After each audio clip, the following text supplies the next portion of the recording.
Hey everybody, this is Johnny Mac from the Sauce and Gravy channel. I'm going to do a quick and easy recipe on how to make clarified butter.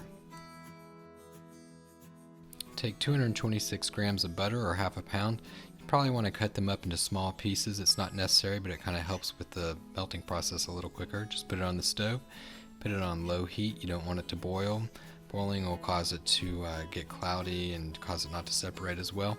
And you just put it onto the stove for roughly about 10 to 15 minutes, just depending on the heat that you've got it set on. Just let it melt down, and voila, there you go. Alright, now that the milky substance is separated from the butter fat, we're going to go ahead and skim the top to get all of that milky solid off. Use a strainer, you can use a soup spoon, you can use a ladle, just anything will work just to get it off the top. Then after we've got that taken care of, we're going to go ahead and slowly pour it into a container. You don't want to get the solid milk mixture that's on the bottom, so just stop right whenever it comes to the top. And there you go, folks, clarified butter.